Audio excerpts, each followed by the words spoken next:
Hello, Cassandra. Alright, what is picking up? Is it the fan? Is the fan too close?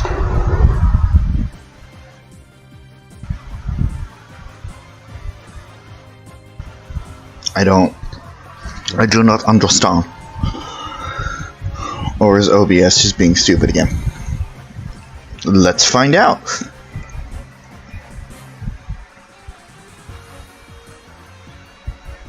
How you doing, Cassandra?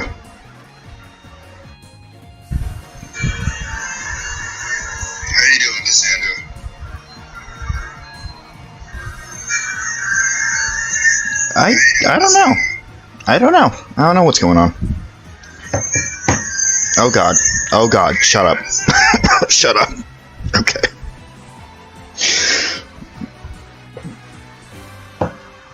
Residual bullshit, I guess. I don't know. That fan has never been a problem before. Then again, it hasn't actually worked correctly for a while either, because there was a nice thick layer of dust blocking the airflow. How am I? First of all, I'm glad to hear that you're great. I'm doing alright. Not much to complain about yet.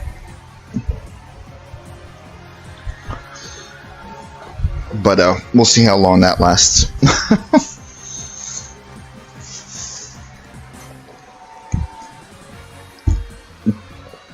We're just gonna hang out for another minute or so. I'm gonna eat a little bit of my gyro, and then we'll start.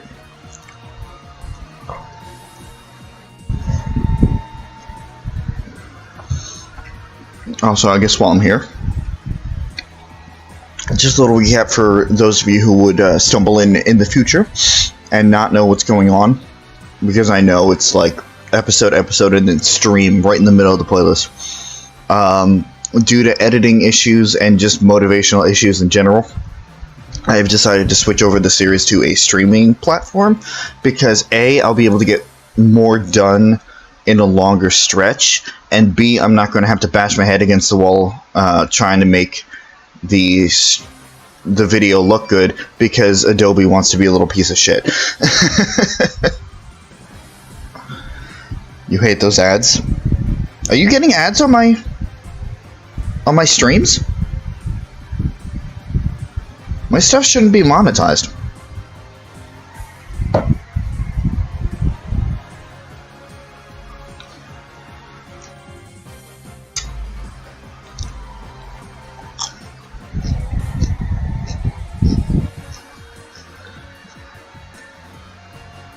Realistically, you shouldn't be getting ads on my streams. Well, if you are, just know that I'm not doing it. It is not me doing it. Now, when we get over to Twitch, inevitably, that might be a different story. Because I don't have control over what Twitch does.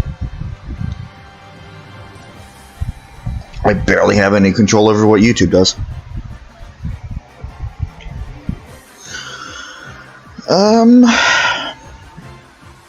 I guess I'll just pick at this over the course of everything. We'll jump right into it. I have a lot more control because it's just me. Sorry, nobody else from the group. Yep, Phoenix Wright Ace Attorney. It's a really good series. I very much enjoy it, but unfortunately, when it comes to recording, my motivation is very finicky. So I love the game. Maybe not 100%, but I love the series. Anyway. Hello? Yes, the webcam exists. We're doing a webcam thing for this series, and then we'll see how it goes. There we go. So it's a little bit of a recap from last stream. We finished up the first trial and we went back to investigating, where our original original theory about the vent was wrong. But we did learn a little bit more information, and we did get into the Forbidden Chamber and all that. And we might have an idea. We might have an idea of who did it. Do I think you should play Ace Attorney? Yes. If you are a fan of the, trying to solve mysteries and going through trials and all that. Now, given this is not a traditional trial setting, you're not going through 128 days of this crap. But if you like the mystery solving thing, you should definitely play it. Just be warned that pretty much any game before this one, before Dual Destinies, it's not going to hold your hand as much. You're definitely going to have to try to find where you want to go. In this game, it starts to include a notepad which can check off different objectives and make sure that you're on track. Anyway, so when we left off, we were just about to head into trial day 2. It's fine. I have my big bottle of water for my inevitable throat fuckage. April 19th, 9:30 a.m., District Court, Courtroom number 4. I also have coffee, but that's for my own benefit.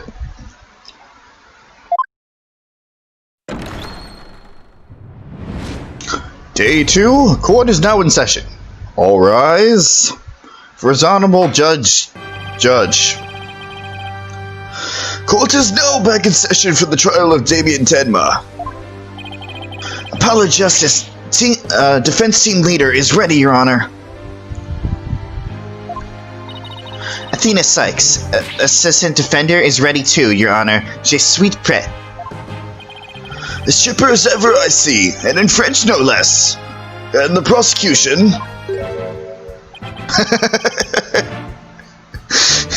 God damn it. And fucking cuffs on me again. Ooh, I'm gonna have to brush off my snake voice. You miss one. Now, given I've only had one other stream, but you miss 1 week of doing this crap, and your voice gets all screwy. Yeah, if you want to help solve mysteries, then go for it, Cassandra. I'm going to say the same thing that I said in Ido. Just be very careful on what you put in chat. I'm a little bit more familiar with this series, so I'm personally I'm not going to be as strict about it. But just for the sake of anybody else that will be watching, just keep it on the down low. Okay. Very well then. By the way, I asked Detective Fulbright to provide sturdy shackles today. There'll be no more of your funny business this time, Prosecutor Blackwell. Huh. Now, your opening statement, if you would. I believe it's a standard procedure for the prosecution to handle it. Looks like the judge is really bringing it today. You probably realized how Blackwell played him. That was one mean game of Simon Says. Yeah, His Honor has to fight to defend his honor today.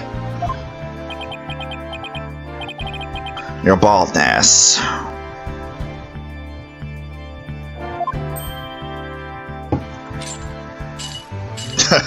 Oh, Blackwell isn't going to give it up that easily.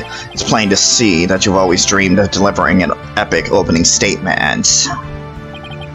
I have? I don't know if I'd say that. Why, of course you have. I saw it in your eyes last time you gave the opening statement. That was the look of one who yearned deeply for the thrill of an epic opening statement. For decades now, you have been watching opening statements from your bench. They were the crown jewels of the court, the one thing you could not possess. The crown jewels of the court? Now at long last, they are within your grasp. How could you possibly refuse? Oh, so you don't mind if I do it then? I'll make a special exception, just this once. We'll get to the evidence. You're kind of popping in a little late there, Cassandra. We've had quite a bit of investigation up to this point. But if there's anything specific that you want to take a look at, I can help you out there. Here we go again. Yep, more Blackwell's mind games. That was a little deeper. That's not what I wanted to do. That's more like judge voice. Well, in that case, I might go ahead and make the opening statement myself. That is judge voice. In yesterday's session, we learned the shocking truth that... There it is. The victim, Rex Hubie, was the Amazing Ninetales. We also learned that the Amazing Ninetales was a key figure in the yokai craze and the anti-merger protests. It was further revealed that upon learning Rex Hubie's secret identity, Mayor Damien Tenma murdered him. The fact that the crime took place in a tightly locked room was also brought to light. And the only people that in that tightly locked room were the defendant and the victim. The defense proposed the existence of a hypothetical third party, but further investigation revealed no proof of a third party who had escaped the room. Ergo, we must conclude that the evidence against the defendant is, well, conclusive. Did I say something wrong? That was quite astonishing. You've truly outdone yourself this time. Oh, one more thing to post about to my grandchild. Well, this was not an unexpected turn of events. Now then, it seemed the prosecution has called a new witness to testify. The inexplicable yokai evidence left at the scene of the crime. Well, does that not demand some sort of explanation? The feathers and tracks weren't those left by the mayor while he was possessed. That was but an act to protect his daughter. Oh, yes, of course. I had suspected as much. Wait, did he actually believe the mayor's award-winning performance? His daughter was the one who planted the yokai evidence. Ergo, the true identity of the yokai in the manor was the manor's maid, Jinxie Tenma. Objection! Objection! The prosecution is engaging in mere conjecture. Huh. Would you care for some witness testimony, then? For I am ready to prove that little scamp is the one behind the Temataro farce. Witness testimony? I bet he means Filch and that creep LaBelle. Very well then. Bailiff, would you bring in the first witness? Oh boy. More of this fucker. Mr. Filch, you made quite a hasty exit yesterday. See that it doesn't happen again today. Been known for my hasty retreat since I was a kid. Been a trademark of mine. Indeed, you managed to give a total of 5 bailiffs the slip. Jesus. Like those amateurs can never nab me. Yipes! Perhaps we should shackle you by the neck. That would keep you in place. Yipes! No, please, I'm liable to rip my own head off if I stop running. Your statement, now. Yes, sir, Mr. Blackhead, sir. He may be a hasty retreat, but there's no escaping Prosecutor Blackwell. Yeah, Blackwell doesn't strike me as a give-up-easy type. Now then, Mr. Filch, your testimony, please. Specifically, the true nature of the yokai you saw in the manor shortly after the crime.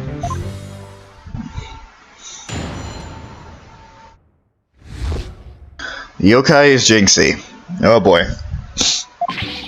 Temataro was really that little maid gal, ain't no doubt about it. I mean, the Temataro I saw was this little thing about her size. But the little brat had a big old staff. Seen it when I came into the foyer. I bet you she stole it from the Forbidden Chamber after stumbling on the crime scene. She was gonna use it to wallop me on account of my fierce reputation, I know it. No. So Temataro was short in stature. And that's because it was Miss Jinxie Tenma all along. You betcha. Besides, all the rest of the men were way taller than her. Feigning height is but an easy thing. But a big ox like the defendant could never pass for short. What if the Temataro impersonator was walking on their knees? With no knee walking, I see him myself. Perhaps that yokai really was Miss Tenma after all. All monsters are not by tricks, either of the mind or the cheap parlor variety. So you're saying she created an illusion like one of those magical eye things? Precisely. Human senses are easily deceived. Take the fellow in the cell next to me. Each night he cries and screams about some ghost he thinks he sees. But in truth, it was simply the janitor. Prescott Blackwell just gave up the ghost, literally. The janitor's deathly complexion, all white attire, are no doubt partially to blame. And the fact that he constantly mutters about taking vengeance for this or that. That actually sounds like a real ghost to me. The defense may now cross-examine the witness. Oh boy. Yokai Jinxie. Alright. My stylus out.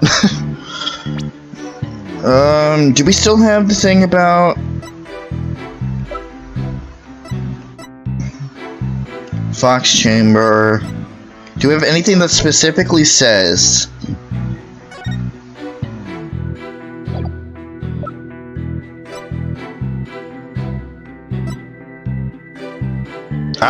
yes.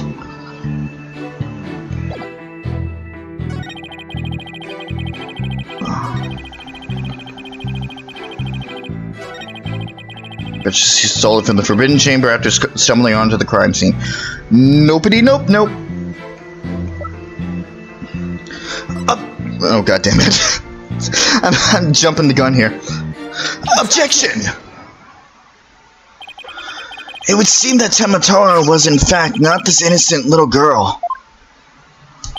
Huh? How do you figure that? You claim that the Temataro you saw had one of those staves in the Forbidden Chamber. But it would have been possible for Miss Tenma to get a hold of one. Care to elaborate, Mr. Justice? The mayor swallowed his key shortly after the murder. He wanted to keep the killer out of the Forbidden Chamber. What's this?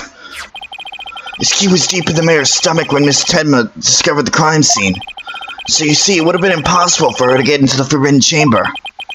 In short, the Temataro seen holding that staff could not have been Jinxie Tenma.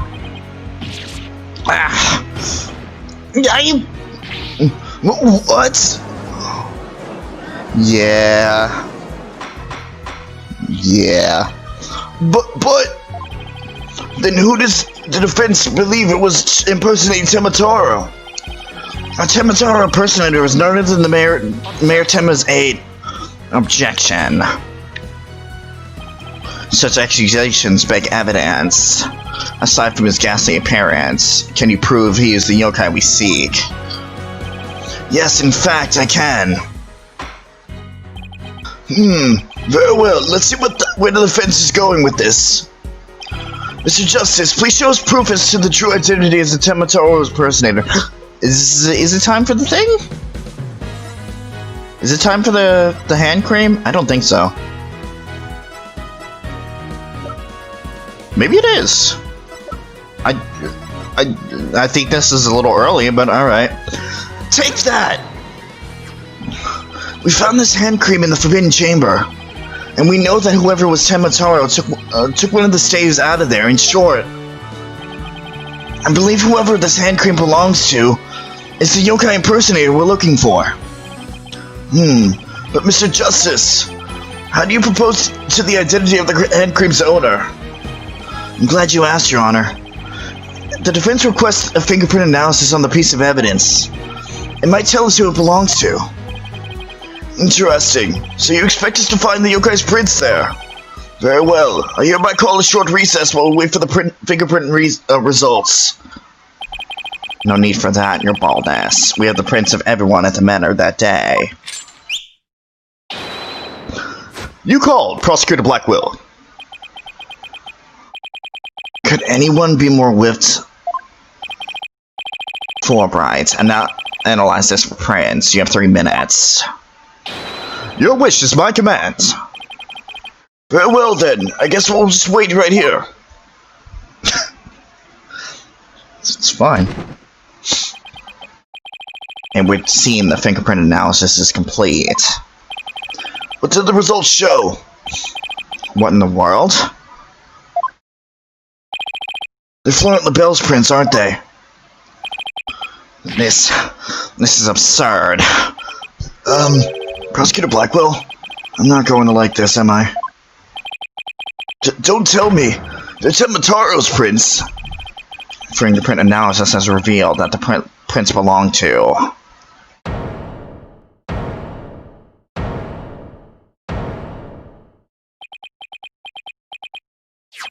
Phineas Filch. Objection! Objection! Wait, what? What? Then Mr. LaBelle wasn't the one who entered the Forbidden Chamber? Objection! Objection. Why, you tricksy little Tanuki? Explain yourself now. Sure, them prints are mine. I mean, I did pilfer the hand cream from Mr. LaBelle after all. So you're the one who entered the Forbidden Chamber? So what if I did? You got a problem with it? Yipes! Yo, fool him a Tanuki.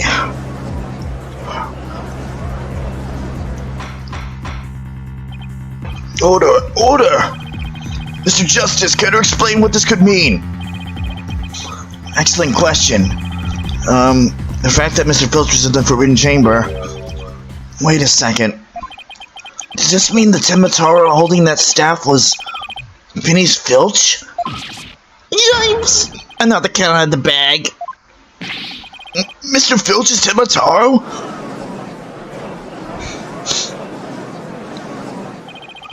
I don't understand. Does this mean Mr. Filch is the real killer? The witness will explain himself this instance. I'm begging your pardon, Your Honorship, but I was just doing what the alderman told me. He wanted me to be Temataro in the village exorcism ritual. Oh, you mean that event at Nighthill's Veil Festival? That was you inside the Temataro costume. Yep, and after the event, I went to watch that pro wrestling program. But it bored me to tears on account of the wrestlers being complete jobbers. So we didn't actually watch the entire wrestling match. That's when I looked at the Temataro costume and got a great idea. Nobody can tell it's me while I'm wearing it. And because of them superstitions, no matter what I do, the villagers won't say a word.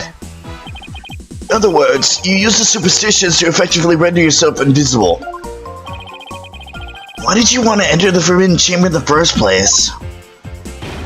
Because of the treasure there. I thought that was my big chance to sneak in and nab it. Treasure? It's only that's the greatest get-rich-quick chance in the universe. Grandpappy told me all about it. Said there's an amazing treasure in there. He went in there not knowing his grandfather had already pilfered it. Guess that's one tale that didn't get passed down from grandpappy to grandson. Wait, how exactly did you get into the Forbidden Chamber? There was a meeting in the Fox Chamber that day. Plus, the mayor swallowed the only key that could open the Forbidden Chamber's door. You couldn't have possibly gotten in. I could get in through the foyer.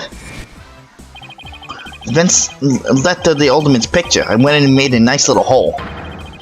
Used that to get in the air duct that led to the Forbidden Chamber, I did. You what? But how's that even possible? Wait a sec. Remember that air vent in the Forbidden Chamber?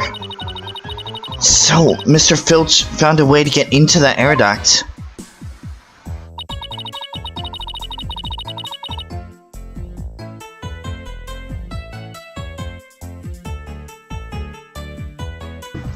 And that's how he got from the foyer vent into the Forbidden Chamber. Vent. That's fun. So Temotaro was nothing more than a cat burglar, or rather a Tanuki burglar. And we're back to being without anyone charged for the Alderman's murder. Looks like our so-called yokai is nothing more than one big troublemaker. Tell me, Mr. Filch, what did you do after fleeing the foyer? I got out of that costume like quick. Would have just caused trouble at that point. And where's that costume now? Heck if I know. And it ain't my fault if you never find it. The police searched every nook and cranny. No yokai costume was left in that manor. What if it was tossed outside the manor? Ugh. No way! But maybe, just maybe. Defense seems to have hit upon an idea. Well, go on, Mr. Justice. Okay, here's what I think. Mr. Filch, did you get rid of the costume here? Yep. Take that! Did you toss it out the window? Because that would certainly explain why I didn't turn up inside the manor. You think I tossed it out the window? That costume cost me a pretty penny. So why would I go and do something like that? I can think of a few reasons. Any bright ideas, Apollo? Well, assuming the costume really was tossed out from the window, the next question would be, what happened to it after that? And if I'm right, I might have just the thing to prove what happened to the costume. Phineas Filch, I have just the evidence for you. You do? This evidence proves you got rid of the Temotaro costume through the window. That tabloid magazine from before. Take that! That's Temotaro flying through the sky? Just how does this prove Mr. Filch threw his costume out the window? It's quite simple. It's not Temotaro in the photo. It's the costume Mr. Filch threw out. Oh, that's crazy talk. You ain't serious, are you? There's a steep cliff right outside the foyer window, meaning the manor's pretty high up. The costume flew through the air after it was tossed out. That's when the photo was taken. In other words, the photo of Temotaro was really flight of fancy. What? Yikes!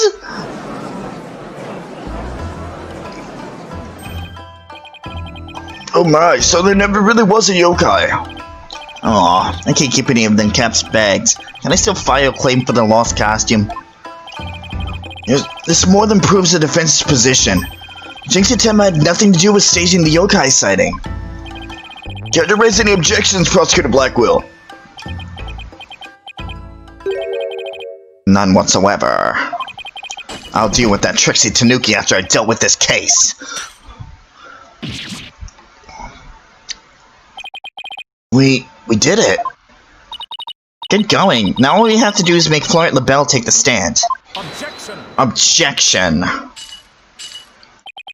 Sheathing the sword a bit early, are we not? Huh? Nothing has been proven beyond a doubt. Take this tricksy little Tanuki, for instance. How do you suppose he was able to exit the Forbidden Chamber? Probably the same way he got in through the chamber's air vent. And what of the feathers and tracks of the scene of the crime? They would suggest that the Tanuki exited through the chamber door, not the air vent. Objection! Objection! But the Forbidden Chamber doesn't open from the inside. So what you're saying makes no sense. Right? Huh. Someone on the outside opened the door for you, isn't that right? Yep, that's right, Mr. Blackjack. That's right, Mr. Blackjack. The door suddenly sprung open. Hold it! Hold it! Sprung right open. Who was on the other side? Didn't get a good look on account of the sudden glare. Like how the reflection of my head blinds fellow moviegoers emerging from the dark. That's when I snatched that staff and made it my daring escape. And then that little maid gal spotted me as I hightailed it down the hall. That means the Forbidden Chamber wasn't opened until after the crime was discovered. But wait, we still don't know who opened it. Maybe there really was a third person in the Fox Chamber. Objection! Objection. Well, you little tanuki. When the Forbidden Chamber opened, did you see the accused passed out there? Nope. Only one there was the Alderman, and he was dead as a door now. Huh. If the accused wasn't there, what do you suppose he was up to? Uh-oh. I don't like where this is going. Don't tell me! Plainly, the only one who could have opened the Forbidden Chamber was the accused, Damien Tedma. Ah! Hold it! Wait a second! There had to be someone else there besides Mayor Tenma. Really? And who might that be? Oh, well, that would be... Objection. It seems our feisty little lass has forgotten the most important thing. Evidence. I didn't forget. I was just testing your attention to details. Miss Sykes, you can't prove your point without proof of some sort. It's a proven fact. Sorry. Guess I put my foot in my mouth again. No, Athena, we're definitely onto something here. We are? Think about it. If Filch was stuck inside the Forbidden Chamber, one of the alibis we heard would no longer hold any water. Aha! Defense would like to call a new witness to the stand. Someone who knew Mr. Filch was stuck inside the Forbidden Chamber. And by virtue of knowing this, has an alibi that no longer adds up. Not that insufferable. Very well, the court will hear what Mr. Justice has to say. Whose alibi no longer adds up? None other than our lovely little fucking fashionista here, Florent LaBelle. Take that! Why, that's the defendant's aide, Florent LaBelle. Didn't he claim to be in the foyer at the time of the crime? True, but in his alibi, he also claimed Mr. Filch was in the foyer too. However, as we all know now, Mr. Filch was not there with Mr. LaBelle at that time. In short, Mr. LaBelle's alibi has disappeared. Florent LaBelle's alibi was one big lie. Isn't that right, Mr. Filch? I reckon there ain't no keeping that cat in the bag here neither. It was all Mr. LaBelle's idea. He told me he buttoned his lip about me breaking into the Forbidden Chamber. And in return, he said we'd vouch for each other's alibi. Shame on you, Mr. Filch. Perjury is a serious crime, you know. Ah, shucks. Merci, your honorship, mercy.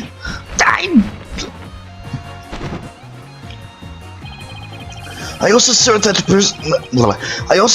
the person who opened the Forbidden Chamber for Mr. Filch was none other than Florent LaBelle. After all, his alibi has just been proving to be a complete fabrication. I see. We will take a 20-minute recess, after which time we will see what Mr. LaBelle has to say for himself. Yes! I'm finally gonna drag that slippery snake onto the sand. In the meantime, the prosecution will question Mr. LaBelle about these new allegations. Whew. Alright. That went kind of smoothly.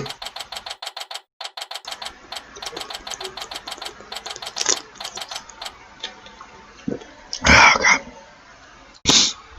April 19th, 10:25 a.m. District Court, Defendant Lobby number 3.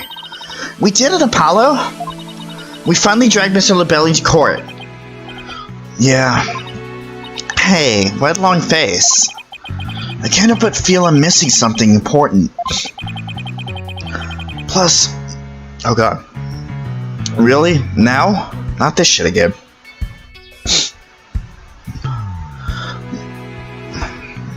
Hold on.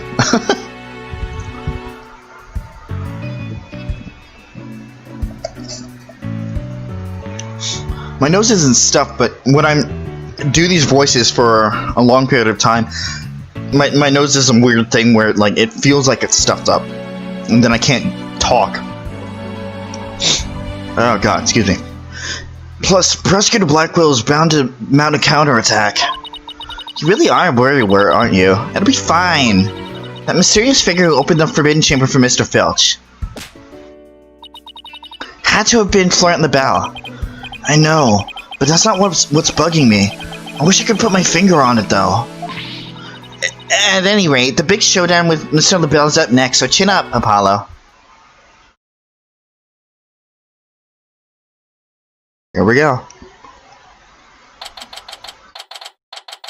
April 19th, 11 a.m. Just a courtroom number 4. Back to court. I swear to God, he just looks like the Joker from behind. Court is back in session. Our next witness is... Yes, I'm acting on behalf of the mayor in this very important matter. It seems the witness is predisposed at the moment. Surely you jest. I will hold you to your promise, remember that. Oh, my deepest apologies.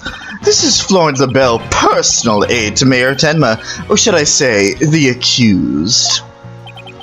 Ouch, like the poor mayor hasn't suffered enough. Well, what business do you have with me? Really? And where do you get that gut feeling from, Cassandra? I'm a very busy man, so let's make this as brief as possible. Your bald ass. Right. Mr. Filch's testimony has revealed a hole in your alibi. And for this reason, you are suspected of having some sort of connection with the case at hand. Do you think I'd be associated with this entirely lurid affair? Well, I'm not, so may I go now? I have very important matters to attend to. Objection! I don't think so, Mr. LaBelle. Do you realize what a serious crime you committed? Witness, you are being accused of perjury. This is your chance to clear the air. Fine. The truth is I faked my alibi for a very good reason. The mayor was obviously the killer, so I created a fake alibi to confuse the matter.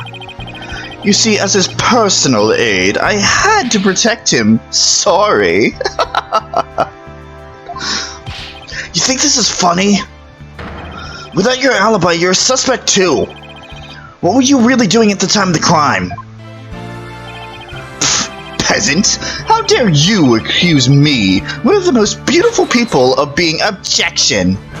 Stop stalling and tell the court what you were doing at the time of the crime. Silence. Silence.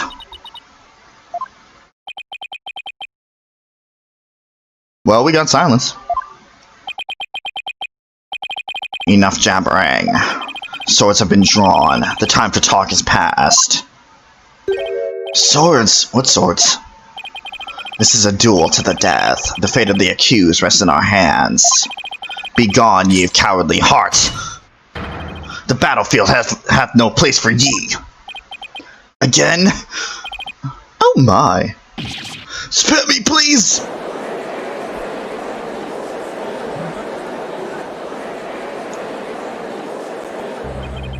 So much for sturdier shackles. Those chains hindered my vow that heads would roll this day. This gives keeping your head on in court is a whole new meaning. Would the witness please deliver the accused death now? You know of what I speak. Most certainly. His goose is already cooked. time to stick a fork in him. Whatever he has to say can't be good. As I told Prosecutor Blackwell during the recess, I rushed right over to the Fox chamber when I heard little Jinxie scream.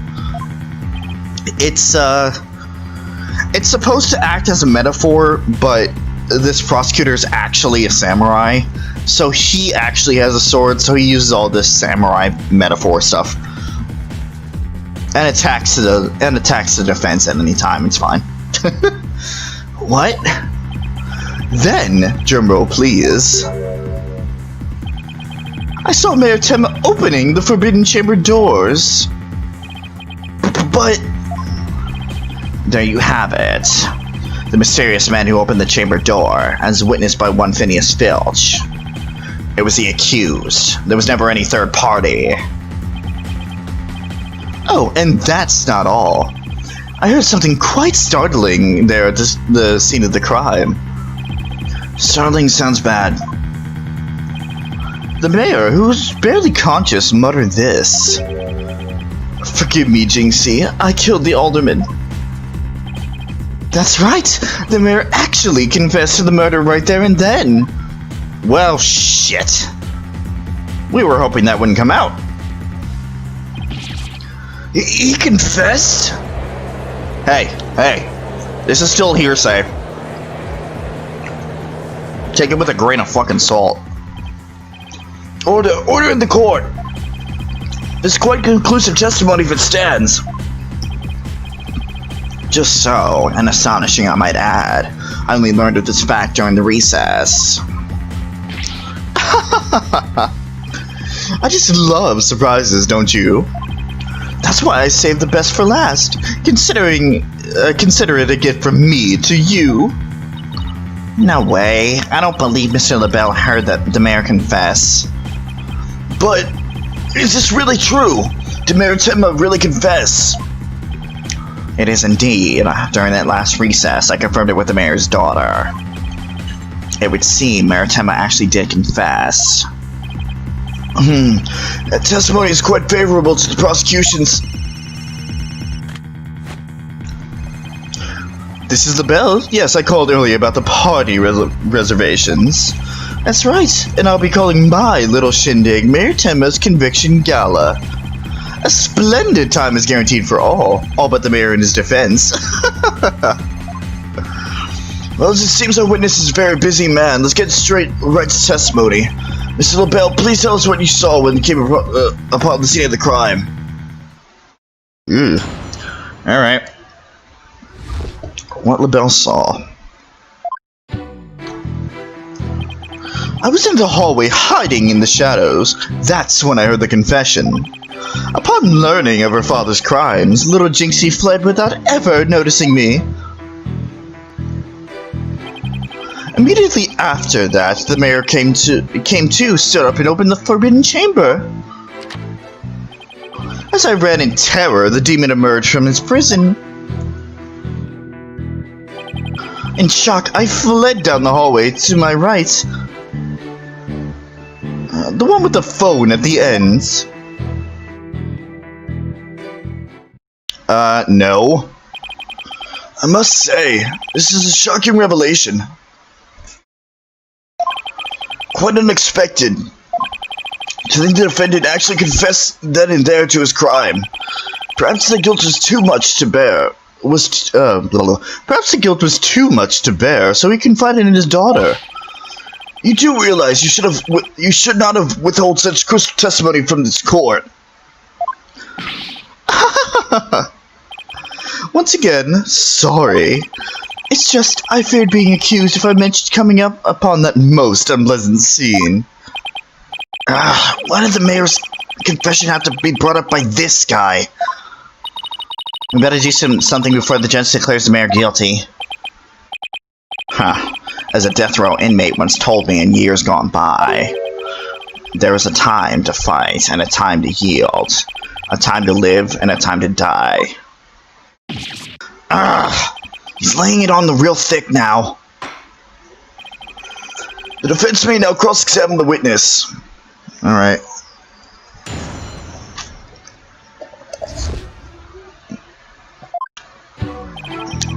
We're in the hallway, hiding in the shadows. That's when I heard the confession. Yada yada yada.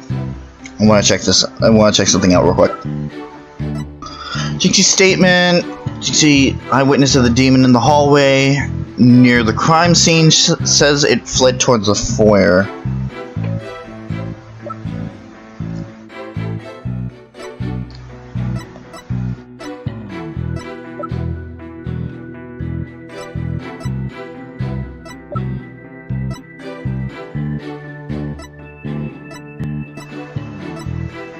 Details, please. After leaving the scene, calling the police, they passed each other at a bend in the hall.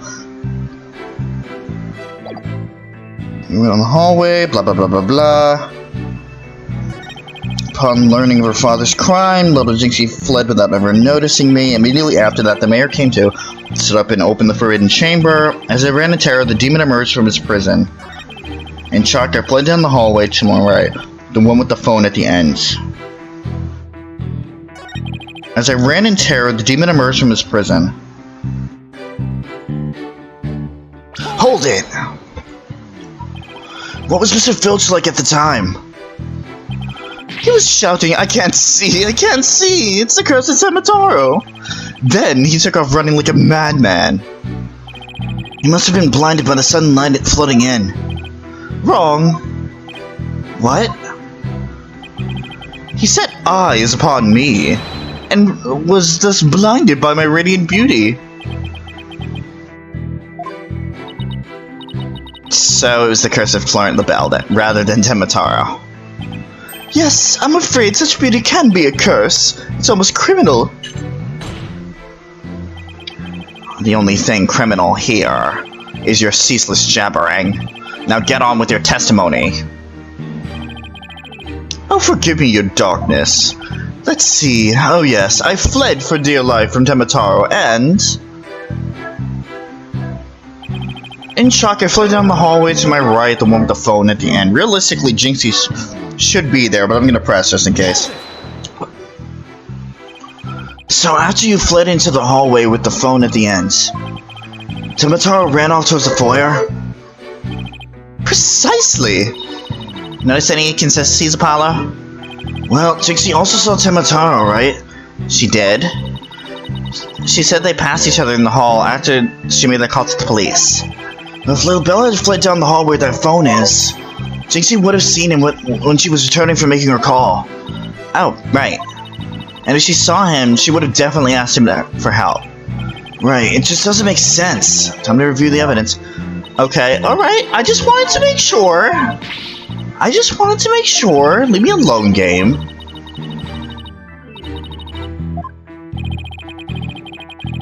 Just wanted, like, some of this stuff does seem a little too easy.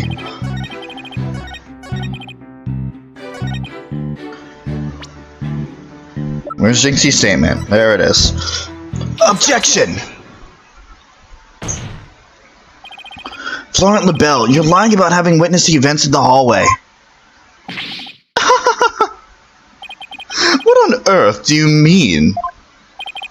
Yes, care to fill in the rest of us, Mr. Justice? Mr. Labelle had really fled down the hall with the phone in it.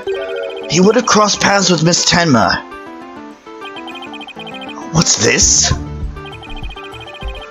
After she discovered the crime scene, she immediately went to call the police. Then, after making a call, she went back to the main hallway, whereupon she encountered the demon, Yokai, or whatever you want to call it.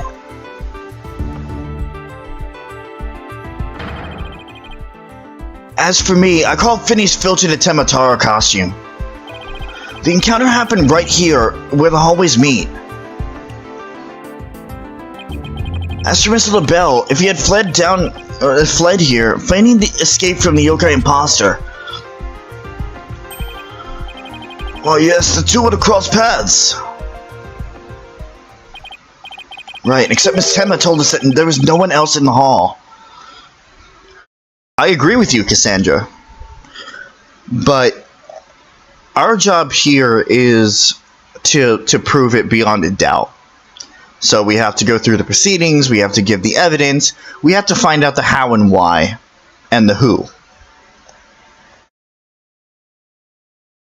So yes, the mayor couldn't have done it. But who did it And how do they do it? And in something like this, it's a locked room case. So we have to figure out what actually happens. In short, Miss Temma did not see you in the hall because you were never really there. My eyes, my beautiful eyes. Not such a fabulous set now, is it? But Mr. Justice, the witness also stated he heard the mayor confess. If he was lying about hearing the confession from the hall, then where was he when he heard it? Inside the Fox chamber, where else? But isn't that within the very crime scene? It is, Your Honor, and that means he's not really a witness. Rather, he's a third party I've been alleging this whole time. What? You think I'm the killer? How dare you? Silence. Silence. Foolish fop. A true man knows when he's beaten. A shield of lies comes to naught before a foe with the sword of truth bared. Prosecutor Blackwell, what are you? I thought we were on the same side. You are mistaken. There are no sides here, save for my cold, steely edge of judgment. You are alone upon this battlefield, with naught but your lies and sickly sweet perfume.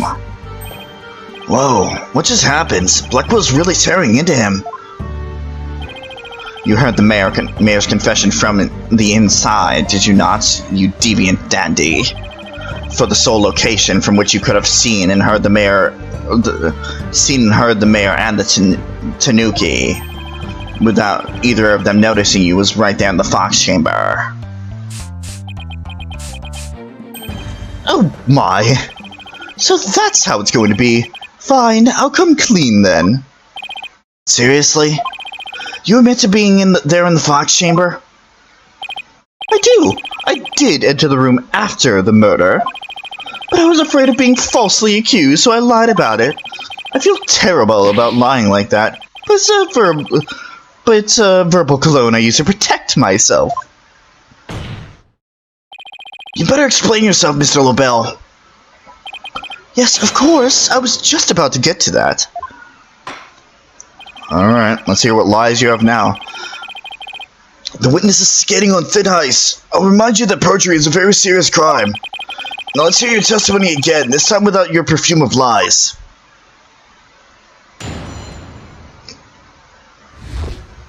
In the Fox chamber. I did enter the Fox chamber after the murder, but I didn't enter until after Jinxie had heard the confession and left. I heard the mayor groan and hid behind the folding screen there. What I saw there up close, it was absolutely horrifying. So you see, I was there, but merely watching from behind the screen. I don't think so. From behind the screen? Well, yes, I believe you wouldn't have been spotted if you were there. Just so, he could see everything without being spotted by the victim or the Tanuki filch. Suffice to say, he was mere witness to the events rather than the actual third party.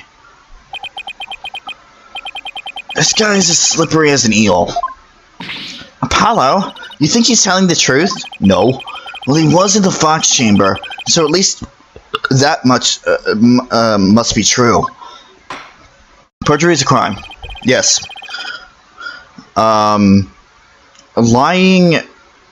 It's basically lying on the stand. When you go and take the stand, this is something that they don't show. You make an oath on a Bible.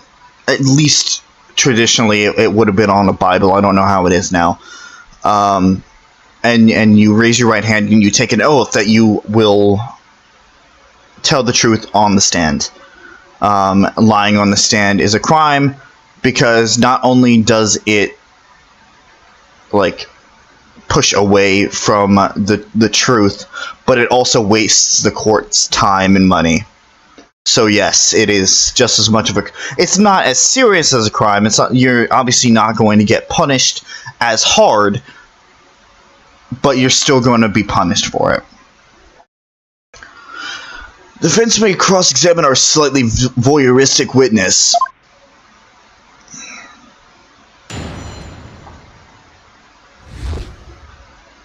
In the Fox Chamber. I did enter the Fox Chamber after the murder, but I didn't enter until after Jinxie and heard the confession left. I heard the mayor groan and hid behind the folding screen there. What I saw there up close, it was absolutely horrifying. So you see, I was there, but merely watching from behind the screen. What did you see there? Hold it! Could you describe the crime scene in a bit more detail? And what exactly would you like details about? Well, what I'd like to ask you about is... the murder weapon. Could you describe the state of the weapons that had been used at the scene? The spear had been thrust all the way through Alderman QB. Then there was a statue the Alderman used to bludgeon Mayor Tenma. That incredibly inspiring symbol had fallen to the floor. Alright, the statue. But why would he find it inspiring? Why did you find the statue inspiring? Well, when I saw that statue, I felt as if the merger had been realized. It was like a celebration of union between a town and village, an inspiring symbol of goodwill. A broken statue next to a bloody corpse. Real inspiring. Well, Mr. Justice, do you consider his statement to be of any importance? Absolutely. I believe that to be extremely important.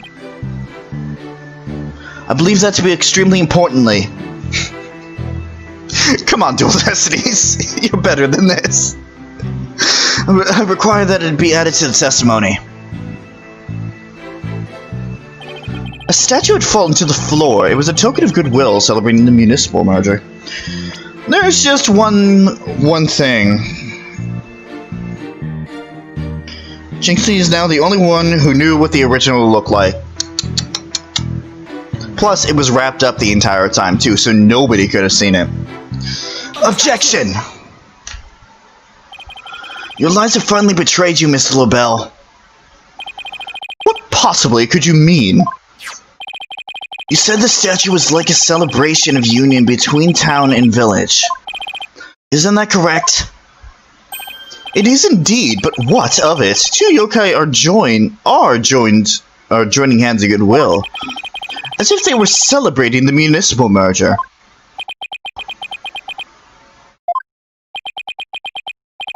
Something the matter? So, how'd you really know that statue was meant to be a symbol of goodwill again? What? Justice, now. Explain yourself, and make it quick. The statue was meant to symbolize goodwill in its original form, but that was a secret. A secret? Whatever do you mean? What I mean is that it broke when someone used it to strike Mayor Tenma on the head. What's left clearly makes it look like the two yokai are battling it out. The statue's secret and its true form were lost inside that locked room. For Miss Tenma is the only living soul who should know what it once looked like. So, Mr. LaBelle, what could you have possibly seen the statue in its original form? What do you mean, where? The only possible answer is this. You saw the statue in its original form, right there, in the room where the Ultimate was murdered before it was broken. How dare you? Mr. Justice, are you accusing the witness of some sort of crime? Yes I am. Florent LaBelle. Oh, chat's not moving. Yes, it is. Yes, it is, Chris. It's been moving.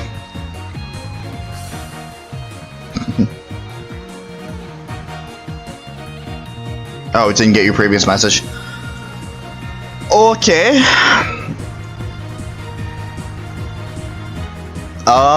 Your previous message just never showed up. I'm looking at the Creator Studio version. Oh, really? Yeah, no. It never actually just never showed up. Oh, God. Yeah, but welcome to, finally fucking pinning LaBelle. Hello. I'm surprised that you're here. I thought you wanted to stay away from any gameplay as possible to avoid being tempted to play it again.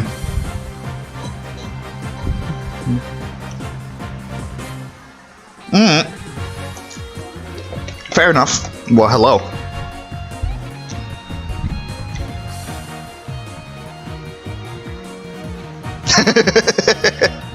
No, you're right. You're right. Florent LaBelle, I accuse you of the murder of Alderman Rex Cuby.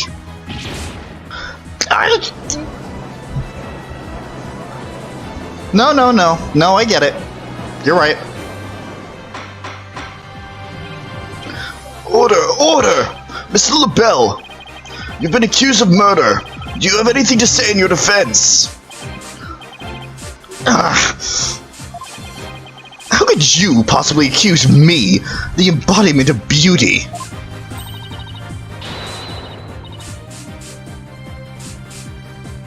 And even that's a stretch. Way to go, Apollo. This is the conclusive evidence we needed. Magnifico! We've got you now. We know you killed the Ultimate. Now admit it. Silence. Oh, of course Blackwell's gonna jump in. It's not gonna be that easy. Enough of your silly games, Justice Dono. The prancing peacock could not possibly be... This prancing peacock could not possibly be the killer. Objection! What are you talking about? His alibi has already crumbled to dust. And I just proved that he was in the Fox chamber while it was still locked tight. Oh, Blackwell is great. Silence. What could he have not... What could he... Why? Not what. Why could he have not seen the statue in its true form before the murder? After all, he was close friends with the Alderman. Ergo... Yes, that's right. I clearly remember it now. Alderman QB told me about it. About what the statue actually looked like. I mean, he was a good friend of mine. Objection! Yeah, right. He wouldn't show you a secret gift just like that. Silence. Moreover, it has already been proven that he was not present at the scene of the crime. Oh, I will. I'll finally be able to move on with my life. Talk to you later, Chris. Moreover, he was not present at the scene of the crime.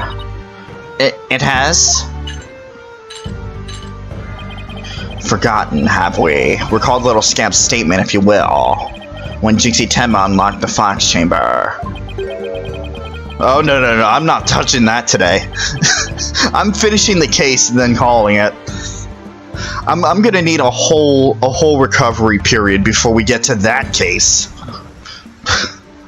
Although we do get to see another amazing prosecutor again, so that's gonna be fun. Later. She saw the alderman and mayor collapse therein and nowhere else. Oh. Dang it. The fact is, it was you two that made that apparent in yesterday's court session. Hey, he's still a pretty good prosecutor. Or character, how about that? Thus, Florent LaBelle could not have possibly been in that locked room. No!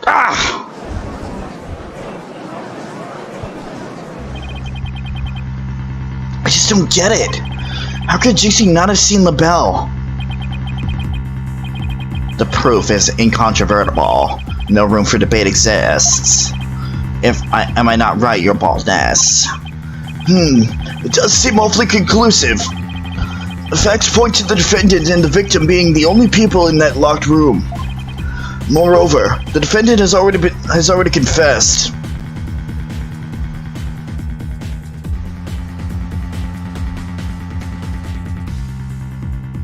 That's fair. That's fair. I have a more maybe because I played the entire thing, I have more of an appreciation. But, vague statements aside. Moreover, the defendant has already confessed. Objection! Silence. Fuck you! Let me get my objection out! You cannot defend the indefensible. Your role in the charade is over, Justice Dono. I have to remember that. I do. Also, I can't wait to do Apollo's voice again. Thank you, Chris. It's already killing me. Alright, later. But... Your baldness. This trial would last an eternity if we were to keep crossing blades with these simpletons. It is high time you broke down the hammer. You brought down the hammer of justice. The point well made. I believe it's time to declare a verdict. This court finds the defendant, Damien Tedma.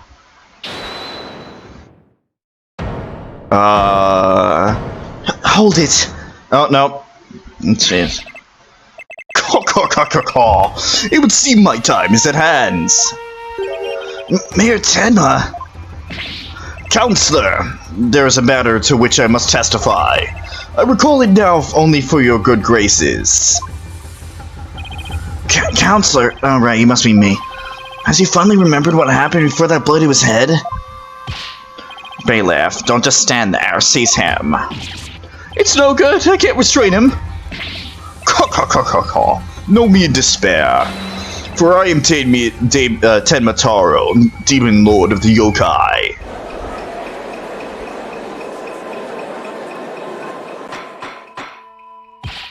Mr. Justice, do something! Since when am I responsible for court security? Apollo, this is our chance. We might get some new information out of him. Your Honor, seeing as our client has something new to say, I believe due process demands that we hear him out, even if he is a yokai. When you put it that way... Still, I believe testimony by a yokai is unprecedented in the legal world. And yet... I keep bringing this up, and yet we have had testimony by someone from the other side, from the dead. And let's not even mention the next game. Not yet. Huh. Unprecedented in absurdity, more like. Alright then, Mr. Damien Tedma, or should I say Mr. Tenmataro. Your testimony, please. I should now speak of recollections most real, courtesy of my host, Damien Tedma. Heed these words, mortals, for hear them but once you shall.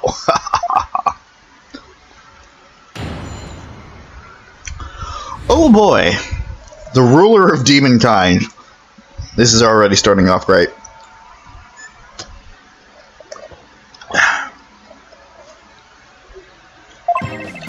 Barely conscious was Damien there amid the darkness. Suddenly two yokai did appear. On one side, I, Tenmataro, ruler of demonkind, and on other, my mortal enemy, the nine-tailed fox. Really? Really? Thank you, Tenmataro, that was very helpful.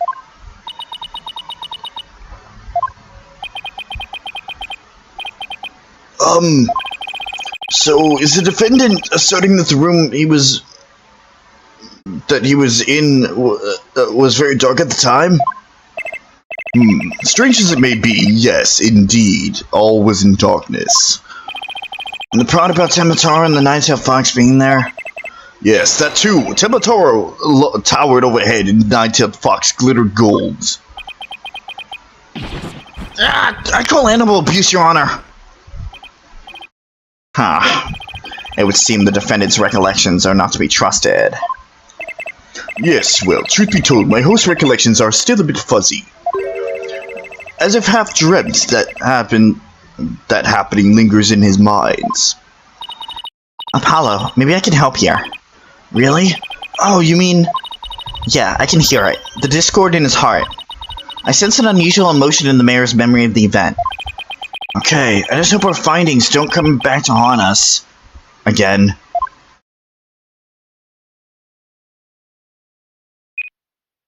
I love how Blackwell doesn't even step in. He's like, fucking whatever. Alright, time for therapy. Early conscience was Damien there amid the darkness. Suddenly, two yokai did appear. Okay, that's fine. On one side, I, Tematara, were lived demonkind. And on the other, my mortal enemy, the Nine-Tailed Fox. Gee. Okay. It sounds like the mayor saw the same thing as what was on that scroll. What's with those Tenmas and their yokai vision? I think it's sweet how father and daughter can share something like that. I don't think a shared nightmare really qualifies as sweet. Anyway, all he needs to do is... yeah, I know, I didn't realize that we were actually doing it. I know how this works, thank you.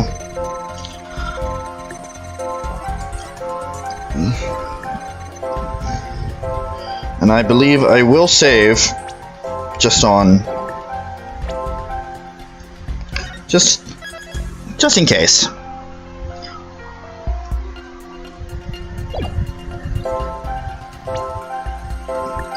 Got it! When the Nine-Tailed Fox appeared, you not only experienced shock and sadness, but also something like joy as well. Joy? Perhaps it was joy at the light coming to my eyes at long last. A long and terrible creaking did pierce the silence. And then there was light. Creaking?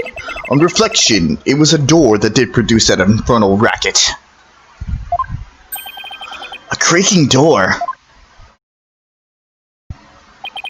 Oh, you must be talking about the Forbidden Chamber door. It does make a lot of noise. So this means the Forbidden Chamber really was opened. But what about the sudden light he described? I think I know. He mentioned darkness and Tematara towering overhead. Maybe the mayor wasn't really in the Fox Chamber at the time of the crime. Mr. Mayor, did the darkness that you were in happen to be here? Yoink. Take that! The Forbidden Chamber? Was it not the Fox Chamber where the murder did occur? Yes, but it all makes sense. If you were in the Forbidden Chamber. The terrible creaking sound was probably the Forbidden Chamber's door opening. And the towering Tematara you saw, most likely the Forbidden Chamber's statue. Why, yes, that would explain it. The darkness in the staff in the demon's grasp.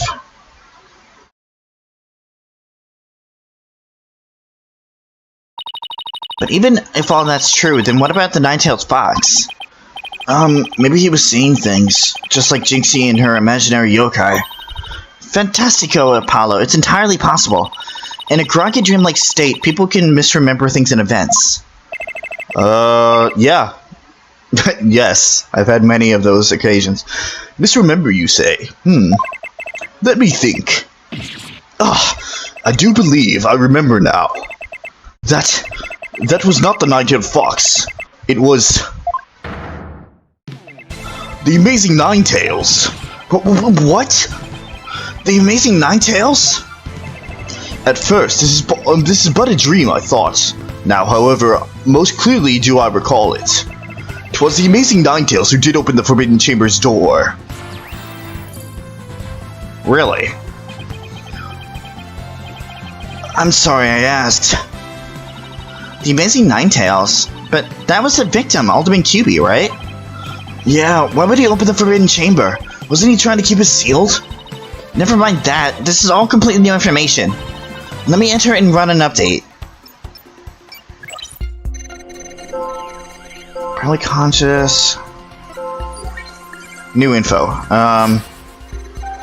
Amid the darkness, a mighty statue of Tematara loomed overhead. Suddenly, a door did open and a shaft of light did pierce the gloom. The Amazing Nine-Tails had come to the rescue.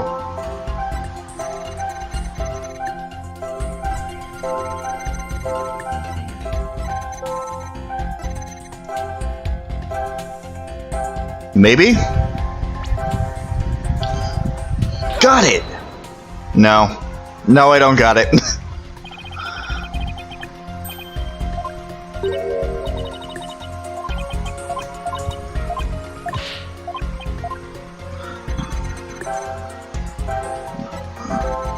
Okay, alright, then it's gotta be this one. Got it! When the amazing Ninetales opened the chamber, banishing the darkness within, you felt joy, but didn't you also feel shock and sadness? Yes, in the hazy depths of my mind, I do recollect something of that nature. I believe it was the fiend's cape of red. For when I did behold it, a great wave of sadness did inexplicably watch over me. Cape of red? A cape of red? Apollo, we've reduced the noise level. Oh, but there's still a little left. Maritemma, why were you sad when you saw the red cape? Why indeed? What could this mean? I guess his memory is still a little spotty. I know because his latest recollection contradicts the evidence. Yeah, it's one of those contradictions that slaps you right across the face. Something this obvious could arise when someone is trying to force a fuzzy memory into a definitive shape. Apollo, I know what you have to do. You need to present evidence that contradicts the image you see. Oh, so it's basically the same as the usual cross-examination process. Okay, time to review the evidence. Look out, contradiction. Here comes justice. Okay. Really conscious, resuming there. Amid the darkness, there was a mighty statue of Dema. Suddenly the door opened and a shaft of light did pierce the gloom. Yeah, Cape of Red. Amazing Ninetales had come to the rescue. But if we see here, the cape is white, not red. Take that! Whatever. Whatever. You said the Amazing Ninetales cape was red. Are you sure about that? Yes, well, I do believe it was a red cape I saw, but... Mayor Tenma, does this cape look red to you? Oh, that certainly does not look red. Not even scarlet or crimson either. Nevertheless, upon my liberation, something red did fill my as yet hazy field of view. And I thought to myself, the Amazing Ninetales is arrayed in a cape of red. So you mistook that red something for his cape, huh? Apparently so, and remembering it now brings a great sadness upon me. So the red something probably wasn't a cape at all. Maybe that great sadness he mentioned is what's interfering with his memory. Well, he would have seen the fox chamber behind the Amazing Ninetales. What red objects could he have seen that would have been that shocking? I know. Could it have been... Mr. Mayor, was the red thing you saw this?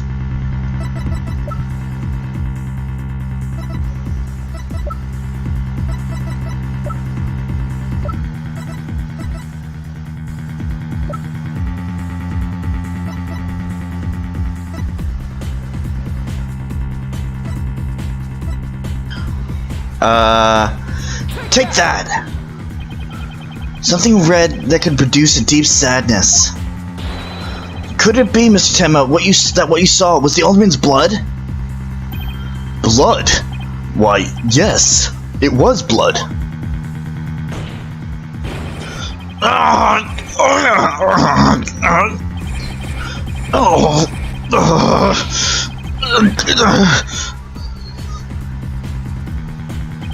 It's all coming back to me now. It wasn't a red cape that I saw. It was lying behind the Amazing Ninetales, the Alderman's bloody body.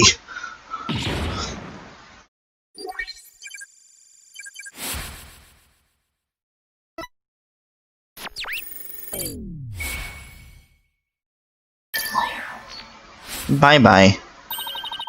His noise level is down to 0. I think he's remembered everything now. Does this mean the Amazing Ninetales killed Ultimate QB? But the Ultimate was the Amazing Ninetales, so how exactly would that work? Hey, I asked you first. Well, Mr. Justice, you sure know how to make a complicated matter even more complicated. True, but at the time of the crime, our client was in the Forbidden Chamber. Moreover... Silence. Hoy, don't you think this is strange? Little Scamp has already confirmed her father to be in the Fox Chamber. But she said not about seeing the Amazing Ninetales there. You just had to bring that up, didn't you? Jinxie didn't see the bell there either. It's so weird. Who really was in that room then? Would the defense care to share any theories with the courts? Can you explain the inconsistency between the defendant's testimony and his daughter's? I don't know.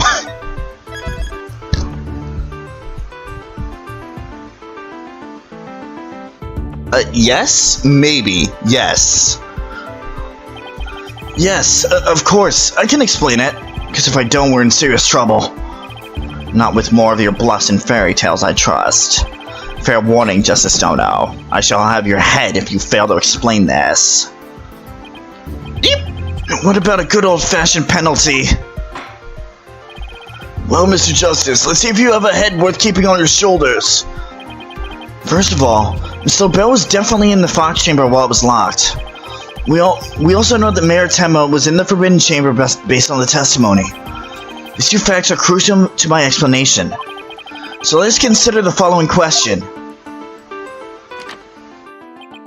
The facts point to Florent Lebel and the victim being there at the scene. Why did Jinxie Tenma see her father, Mayor Tenma, and the victim? A very good question indeed, and I suppose you have an answer for us. Sadly, you would be supposing wrong. You think she could have mistaken Lebel for the mayor? Well, if she did, the question is, why did she do that? Well, how about that explanation, Mr. Justice? I believe the time for questions is over. The defense asserts that Florent Lebel was at the scene of the crime. However, Jinxie Tenma has testified that she saw her father collapse there. If she has, in fact, misremembered the event, what could have made her do so?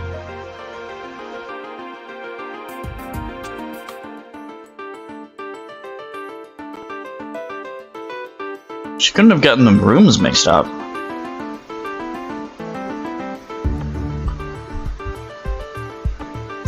Lebel was disguised as Tenma? The figure Miss Tenma saw was not her father. It was Florent Lebel disguised as Damien Tenma. Silence. That is a complete impossibility. Their faces are utterly unalike. How can you explain that away with a mere disguise? Yes. They both do have incredibly distinctive faces. Maybe the disguise completely hid his face? I think Jinxie would have mentioned it if she couldn't see her father's face. And if it was that sort of disguise, wouldn't she have removed it? Oh, right. Your sword is as dull as your mind, Justice Dono. Shall I show you what a truly sharp blade is capable of? I think I'll pass that.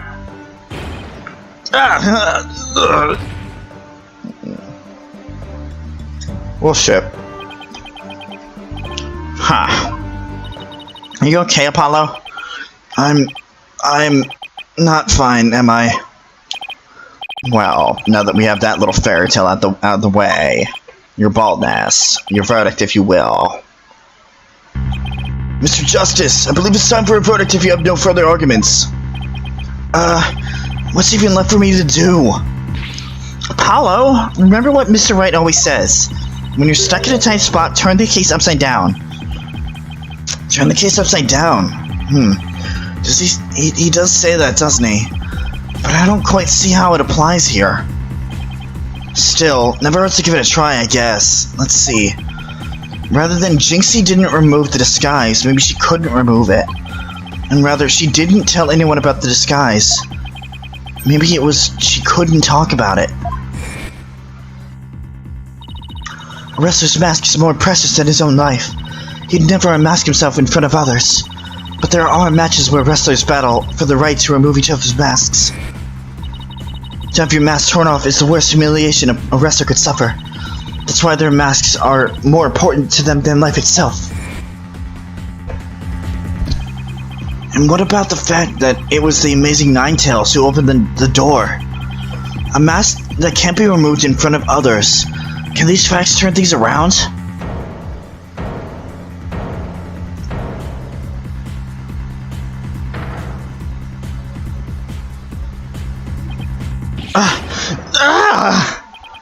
We got it all backwards. Apollo? I think we might have made a huge mistake. Your baldness. I see no need to further indulge them in their said little farce. The defense has no proof. They never did, and they never will. Then it seems I must announce my verdict. Objection! I do have proof! Do you now? Alright, but this better be good, Mr. Justice. We can solve the remaining riddles by turning all of our assumptions upside down. Why Jinxie Tenma mistook Mr. LaBelle for her father. Why she couldn't remove the costume or tell anyone about it in the first place. These riddles are inextricably linked to Mayor Tenma's secret identity. A shocking secret identity that will turn the entire premise of this case upside down. This piece of evidence clearly reveals the Mayor Tenma's secret identity. Take that! Ugh. What absolute claptrap, poppycock, balderdash. We thought the Alderman was the Amazing Ninetales and the Mayor was Tenmataro. That's why we believe the Mayor killed the Alderman in his lust for Ninetales' veil. And it was the basis for the prosecution's entire case against our client. However, we got the whole thing backwards. Mayor Tenma wasn't Tenmataro at all. He was the Amazing Ninetales. I love this music. What's this?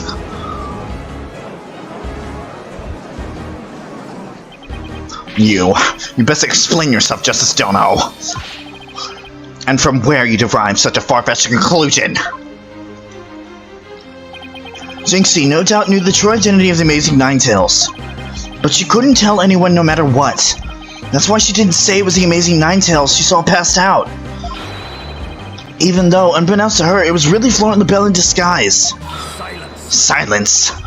The accused and that deceitful dandy are utterly dissimilar in physical build and voice.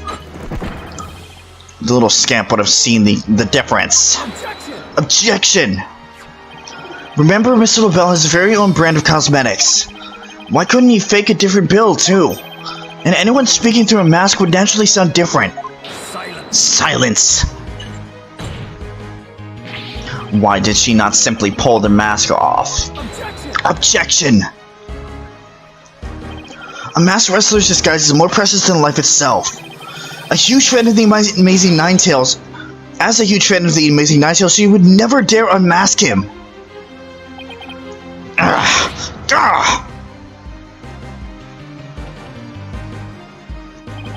This case of mistaken identity also explains the riddle of the locked room. Then by all means, Mr. Justice, answer it for us already.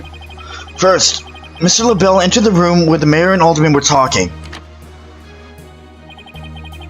I suspect he brought with him coffee laced with some sort of sedative.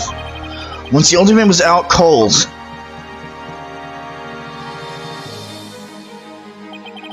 that's when Mr. LaBelle killed him.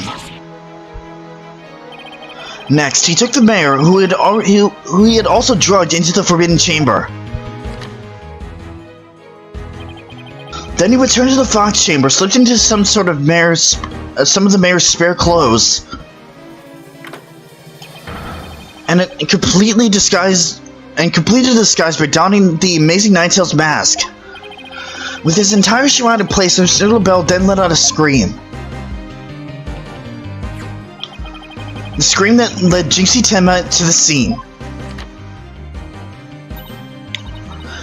So then, the person who said I killed Alderman QB was.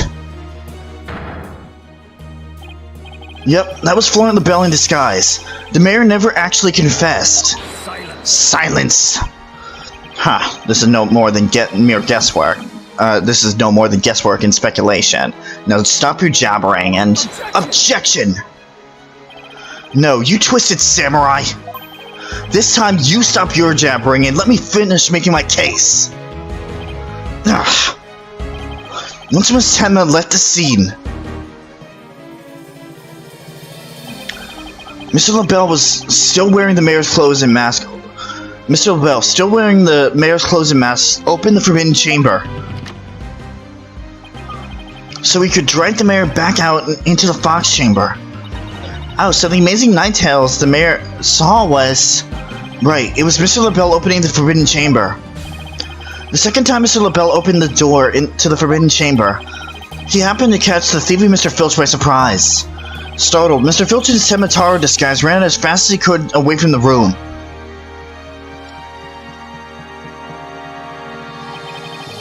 As he did, he left behind a trail of feathers and tracks, and gave Miss Tenma the scare of her life in the hallway. With no one left to witness the events that had occurred, Mr. LaBelle then proceeded to drag the sleeping mayor back into the Fox Chamber. I see. Well, that all certainly does make sense. Then, after dragging the mayor back into the Fox Chamber, Mr. LaBelle threw the mask out the window and fled the room. Silence! For this absurd theory to work, it requires that the defendant to be Amazing Ninetales. However, he was the one pushing for the municipal merger. That such an individual could be possibly the Amazing Ninetales is preposterous. Objection! The mayor was blackmailed into pursuing the merger. Miss Tenma's life would have been in danger if he had openly voiced his opposition. That's why he created a secret identity as the Amazing Ninetales. Gah! This is madness. No one could possibly hatch such an insane plot. No one except a killer as insane as in plot, and I'd say Florent LaBelle more than qualifies. Foolish mortal, it is at your own peril that you forget who I am. Mayor Tenma, it's okay now. Jigsaw will be safe just as soon as Mr. LaBelle is arrested. You are the Amazing Ninetales, aren't you?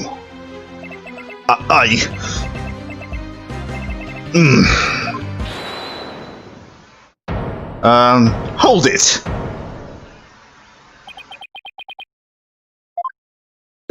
Yeah.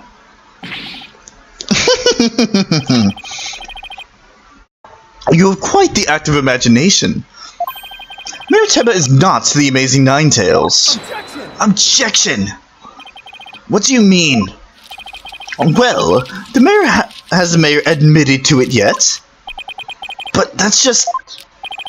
And even if he did admit to such nonsense, I would reveal the truth behind Temataro right here and now. What? What, you would dare reveal the secret? My good friend, the Alderman, told me all about it. But it wouldn't be good to expose the truth with the superstitions, now would it? The truth behind Temataro? What's he talking about? So go ahead, say it. Say I am the Amazing Ninetales. I dare you. Ugh. Objection! Wait! Will someone please explain what's going on here? Mayor Tenma will do anything to see the truth behind the Temataro a secret. A dark, terrible truth that has been kept secret by the village superstitions. And if the mayor admits to being the Amazing Ninetales, you expose the truth. Right! I won't have him walking free because of some nonsense you made up. Ha! So what now, Justice Dono? Without the mayor's admission, your theory is as useless as you are in battle. I'll show you who's useless. Apollo, don't you dare give up now. I know. Your Honor, I believe Mr. LaBelle's statements warrant a thorough cross-examination. After all, the true identity of the Amazing Ninetales is the cornerstone of this case. You do have a point there. Please answer this court, Mr. LaBelle. Is the defendant the Amazing Ninetales or not? Oh boy. This ought to be fun. The Amazing Ninetales' true identity. The Amazing Ninetales' true identity is not Mayor Tenma. The mayor would never admit to such utter nonsense. But if he did admit to such nonsense, I will expose the truth behind Tenma right here and now. And that would bring ruin upon Ninetales, just as its superstitions say. Talk about out of the pot and into the fire. At this rate, the mayor will be found guilty for sure.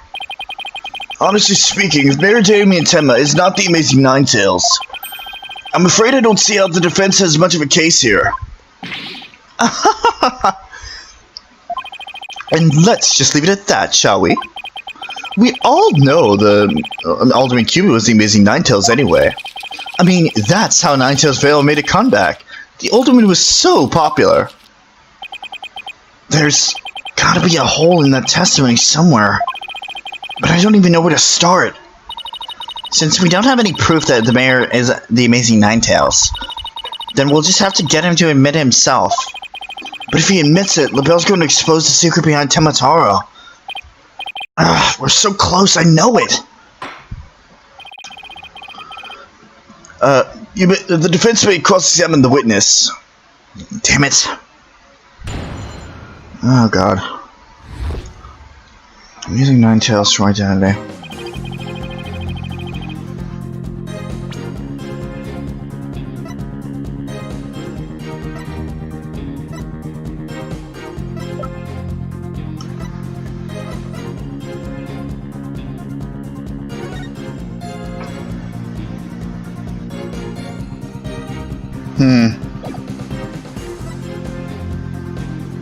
White hair was inside.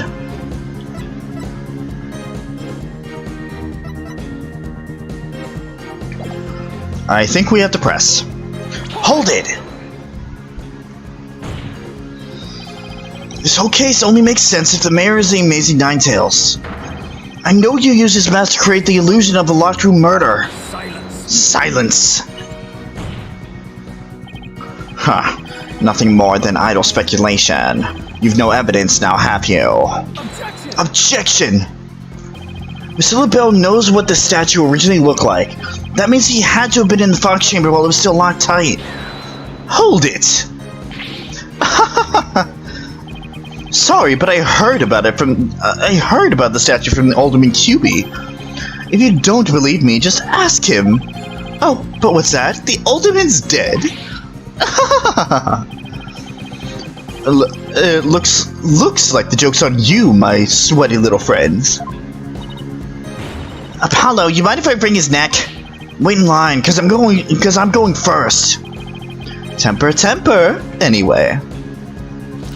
Okay. The mayor would never admit to such utter nonsense. Hold it! The only nonsense here in this court is you and your assertions. Such anger is terrible for the skin, you know. Beauty is like a flower that blooms forth from a serene heart. Excuse me? Pfft, I wouldn't expect a wilted peasant like you to understand. Perhaps this fragrance will help the blossom within you bloom. Ah. You liked that, didn't you? Enough jabbering about blossoms and whatnot. Get on with your testimony before I slice you into a bouquet of cut flowers. Oh dear, please excuse me. As I was saying, the assertion of our wilted attorney here is utter nonsense. But if he did admit to such nonsense... Hold it! You'd be arrested, wouldn't you?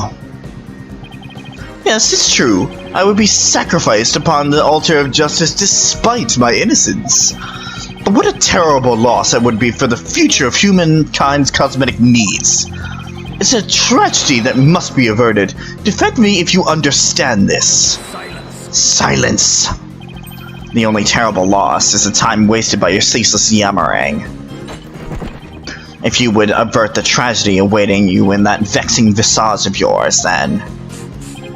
Yes, I know. Get on with my testimony. Anyway, suffice to say, should the mayor admit to the defense's nonsense, I will make good on my threat, and... I will expose the truth behind Temataro right here and now. Hold it! And just how did you learn of the so-called truth behind Temataro? Ultimate QB told me all about it. The secret of the Forbidden Chamber and the truth behind Temataro. Why would he share secrets like that with you, Mr. LaBelle? Because of the Alderman's wife. I was looking after her while she was hospitalized. He appreciated it so much he shared the secrets with me. Wait, did he threaten the Alderman in addition to the mayor? Don't tell me that's how he learned how to open the Forbidden Chamber. Needless to say, I'm not above revealing the truth behind Temataro. And that would bring ruin upon Ninetales Vale, just as a superstitious stay. Hold it! Do not gaze upon Temataro. Do not tell others if you see him. Isn't that what the village superstitions say? Exactly. Telling others what Temataro looks like would reveal the truth. That's why the superstitions were written down in the first place. And ruin coming to the village if you free him. Isn't that a warning not to expose the truth? Bingo! And that truth is, Temataro is a great, greed-inspiring fortune. That's what the whole battle over Ninetales Vale is about. Temataro is a great fortune. Come to think of it. Only that's the greatest rich quick chance in the universe. Grandpappy told me all about it. Said there's an amazing treasure in there. Could Temataro actually be the Forbidden Chamber treasure?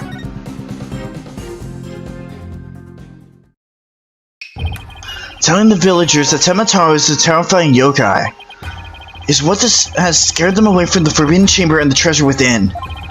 That's how the treasure has been kept secret all this time. Well. It seems our ace attorney here has uncovered the truth that must not be revealed. Mayor Tema looks like he wants to keep the truth hidden as much as I do. Tragedy is doomed to repeat itself as long as Temataro exists. That's why the secret must be protected.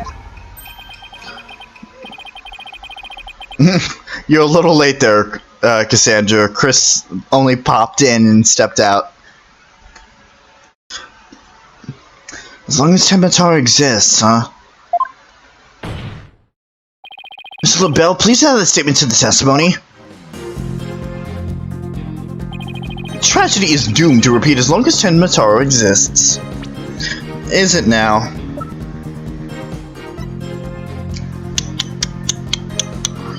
Ooh, you should have looked into your stuff a little bit more closely, LaBelle. Objection! Miss LaBelle, what if Temataro no longer exists? Revealing the truth would no longer be an issue, would it? If Temataro no longer existed... What on earth are you talking about? Oh, apparently you haven't heard. Temataro no longer exists. But I guess you didn't get to do a thorough search after the key was taken from you. Because when we searched the Forbidden Chamber, there wasn't any treasure there. Really? Well, maybe you weren't looking in the right place. Sorry, but I have proof that Temataro no longer exists. Take a look at this figure. What do we have here? It looks like some sort of creature. We found this in the Forbidden Chamber. It's an Azuki Kozo figure. The great thief Azuki Kozo used to leave them at the scene of his crimes. Are you suggesting that the Temataro has been stolen? Yep, Phineas Filch's grandfather, a master thief, was the culprit. And by that hideous, moronic caretaker's grandfather, no less.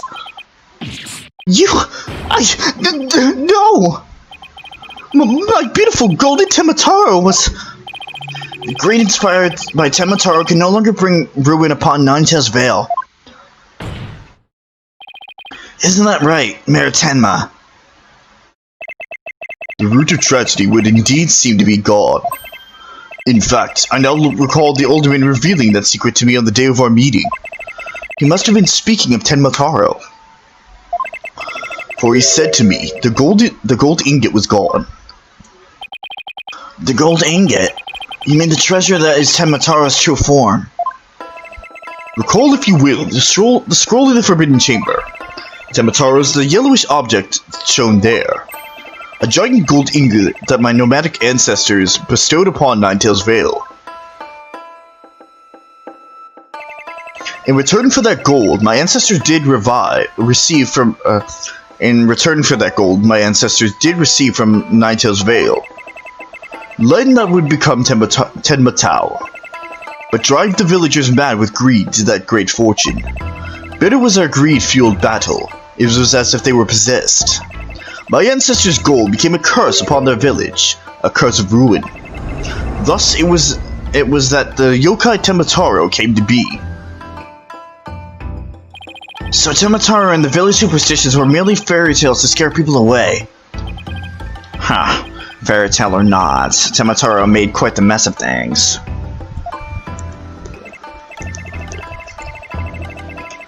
Yes, indeed, for there is no greater monster than a mortal man's lust for gold.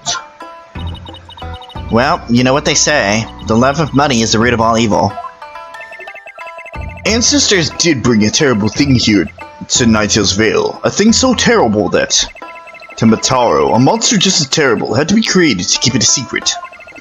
Yet we have naught but love for the little village to which we owe our very existence.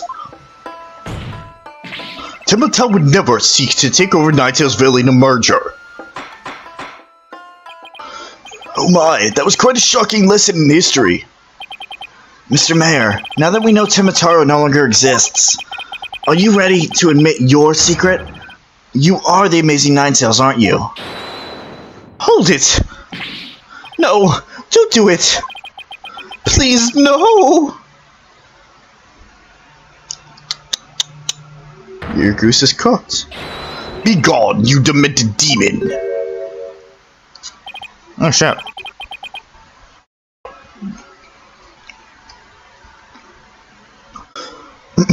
Now, where was I? The Golden Lord of Yokai, the amazing Ninetales, is indeed me.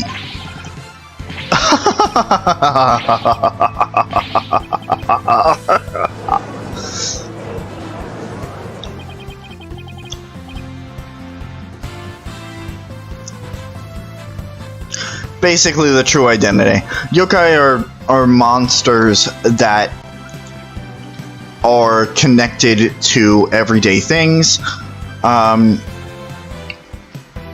lot of superstitions revolve around them, where like if something bad happens, it's at the behest of some sort of monster, some sort of yokai.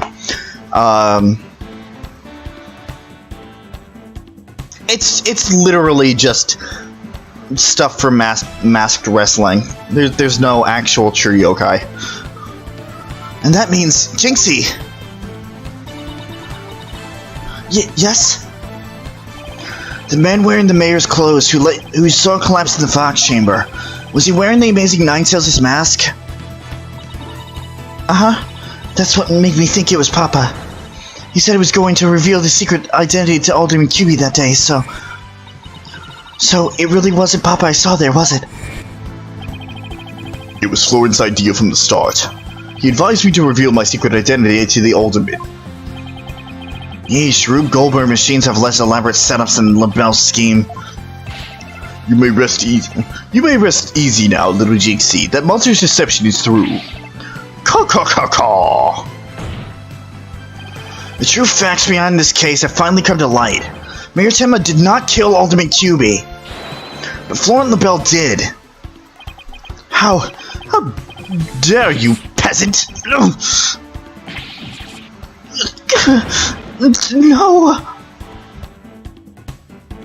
But I know for a fact that it's not done yet. Yeah. We still have one or two more things to clear up. Huh. Excuse me. Justice Stono. You should at least have a real blade in your hands if you desire to cross swords with me. Or have you mistaken this battlefield for a training ground? Yeah, you can see me. You've been able to see me for the past almost 2 hours. Hello.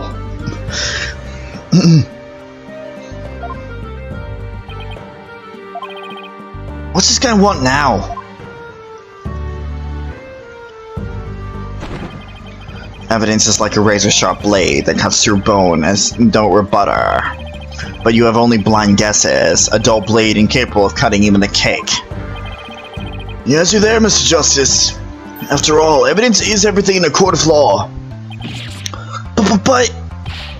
They're right. Let's see some evidence. Of course, a perfect being like me would never... A perfect being like me wouldn't leave any incriminating evidence behind. This is the final battle. Just as a samurai must live and die by the sword, you will live or die by the evidence you hold. My swift blade of judgment awaits. Now present your conclusive evidence, or don't you have any? Oh, crud. Do I have anything conclusive? Yes! Yes, I do? Maybe?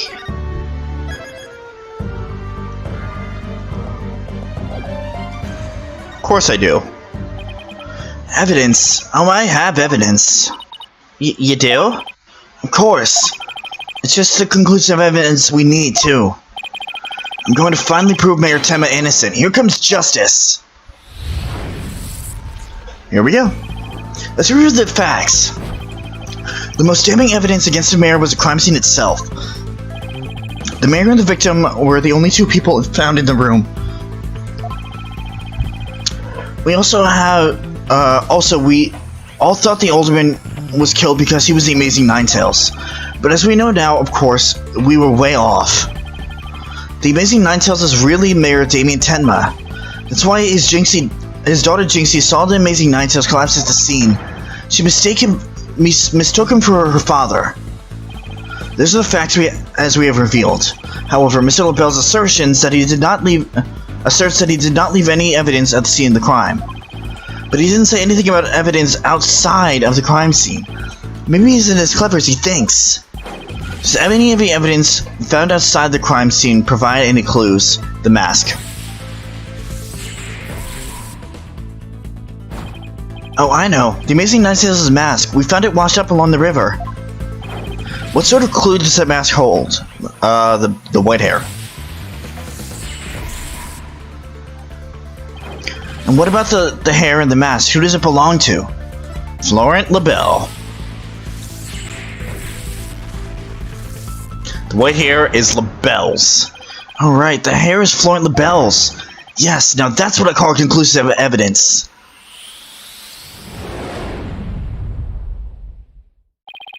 Well, Mr. Justice, do you have any conclusive evidence to present to this court? Of course I do. Observe this mask if you will. That mask? How is that conclusive evidence? It's not the mask itself, but the white hair inside it. We originally thought it belonged to Alderman Rex QB. Yes, but the Amazing Ninetales, as we know now, is Mayor Tenma, so... That is correct. So the question is, whose hair could this be? And the answer to that is the last person to have worn it before was discarded. That would be you, Mr. Florent LaBelle. What are you talking about? I never had any hideous white hair like that. Silence. It would appear your coup de grace has failed to hit its mark. This freakish fop is not the white hair type, because he's busy being one ludicrously garnished color or another. Objection! No, Prosecutor Blackwell. It's you who has made a fatal error. What? Remember where this mask was found? Washed up by the side of the river? With that in mind, this last piece of evidence will solve all the remaining riddles. Something we've been hanging on to for a while. The Color May LaBelle. Take that! That's... What is that? This is Mr. LaBelle's own private brand of hair color. It washes out with just water. The court will also recall that the Amazing Nine Tails' mask washed up alongside of the river, the village river, with the white hair inside it. What's this? Are you saying that Preening Peacock's hair color is? That's exactly what I'm saying. Mr. LaBelle's hair color is a freaky work of fiction. But thanks to that river flowing through Nine Tails Vale, we now have a real-life expose.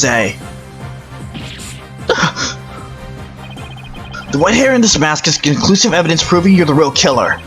A DNA test is all we need to prove it, and we both know we'll get a match. Admit it.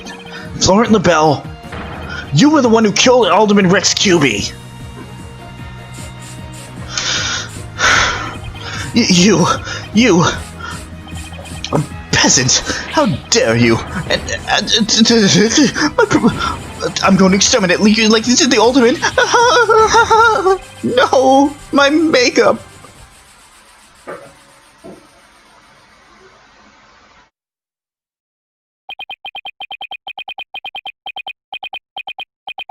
Hello, LaBelle. Hello, this is LaBelle. What? The project is off. This is LaBelle. The sponsors are pulled out. LaBelle speaking. I'm fired. You mean I'm no longer Mayor Temma's aide? Hello, this is LaBelle. What? There's stratosphere damages claim against me. $100 million?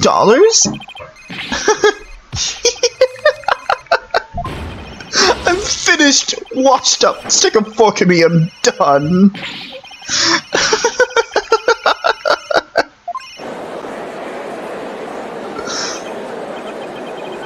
This is preposterous. I summoned Blackwell, defeated.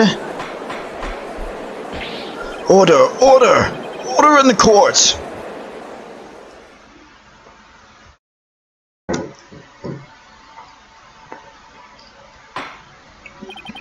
Well, this is quite the unexpected outcome. I must hand it to you, Mr. Justice. You really turned this case on its head, just like that other lawyer, Phoenix Wright. Wait, that was a compliment, right? Prosecutor Blackwell, what have you done with Florent LaBelle? The defaced man has withered like a flower without water. One of the officers is currently tending to him with a sprinkler. Wouldn't that just wash even more of his makeup off? Allow me to explain the actions of the guilty party in detail. The motive, of course, was to steal the gold ingot known as the Temmataro. However, few are allowed into the manor due to its cultural ties to Nine Tails Vale. LaBelle set in motion plans to gain access to the manor and the gold within via the merger. But the efforts of the Amazing Nine Tails saw those plans come to a halt. And thus, LaBelle murdered the Alderman and attempted to pin the blame on Mayor Tenma. I see, but what I still can't comprehend is why he would go after the gold in the first place. Mr. LaBelle doesn't look like somebody who's in need of financial aid. LaBelle hid his past well, much like he hid his beauty with makeup. He's mired in debt. Debt due to pouring money into a brand only he could love. Which is why he sought the gold with such veracity. Too bad for him, someone else had gotten to it first anyway. I see. Very well then. I believe it is time to declare the verdict. This court finds the defendant, Damien Tenma, not guilty. Yes! Hell yeah. He's still calling, it's fine.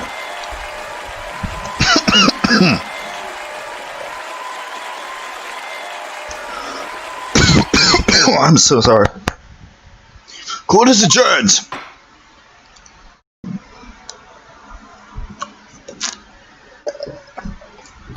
Oh god. Let me hear that wonderful victory music. April 19th, 1:23 p.m. District Court, Defendant Lobby number 3. Yes. Yes. That was some seriously good lawyering, Apollo. Even I didn't see that coming. Just got lucky, I guess. You banished Tematara from Ninetails Vale like you were some kind of exorcist. There's still one thing I don't understand. How come Mr. LaBelle didn't kill Mayor Tema, too? He could have set it up so the mayor murdered the Ultimate and then died from a counterattack. That would have removed at least one possible fly from the ointment. I was wondering about that, too. But I have a hunch LaBelle was biding his time. He was planning on exposing the amazing Ninetails' true identity himself. Huh? But why? Because the mayor was the amazing Ninetails. Had LaBelle succeeded in framing Mayor Tema for the Alderman's murder, the wrestler's popularity would have plummeted once his identity was revealed. Oh, I get it. If the amazing Ninetails was just killed, he'd die a hero, but if he was proved a villain, his fans would abandon him, making the merger that much easier. Right. Then, when the merger was complete and everything cooled down, he'd be able to search the Forbidden Chamber at his leisure. What an insanely intricate plot. Call. A most excellent job clearing my name. A feat worthy of the demon lawyer's approval. Lords, excuse me. Why are you acting like Tematara again? Let this be of no concern to you. How could it not concern me? Tematara, be gone! Gah! Jinxie, it seems like ages since I've laid eyes on you. Papa, you're finally back. Yes, it would seem Tematara was no match for you. I'm not scared of that silly yokai anymore. Your father's a free man now, Jinxie. Isn't that great? Thank you for all you've done. Seeing you guys in action, it made me feel like I don't have to be afraid anymore. Wait, is Jinxie actually smiling? This is all thanks to you two. Too bad the amazing Ninetails will have to retire, though. Ah, how come? Once everyone hears I'm the amazing Ninetails, my fanbase will nosedive. After all, I'm not the most popular of people, another reason for my secret identity. I don't see how it could possibly continue. I think you misjudge yourself. Take a look outside. Say, now that you mention it, what's all that noise out there? A big crowd just gathered outside the courthouse once the news broke. Seems like they want to get a glimpse of Mayor Damien Tenma, the man behind the mask. And to root for you, for your return to the wrestling ring. Rooting? For me? But I thought I was nothing more than a malefactor in their eyes. The only one who really mattered is Jinxie. Show her how cool you are. Yeah, you're the coolest when you're out there fighting in the ring, Papa. Jinxie. Here, I think you'll be needing this. Take that! Thank you. Now if you would excuse me. I don't want to keep my fans waiting.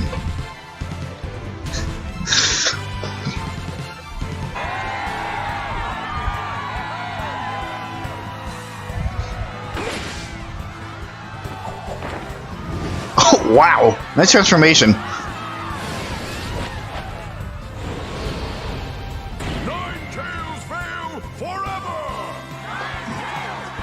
Hey, that was actually pretty close in terms of the voice. All's well that ends well. I sure hope they can settle the problems between Tematown and Ninetails Vale. Me too. I'm sure they'll be fine. After all, the blackmailer/killer is behind bars, and the merger's no longer an issue.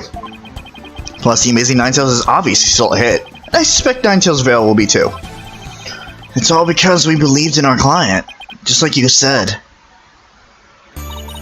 Okay, people. Now that we've got that one in the bag, let's go get something to eat. I'm starving.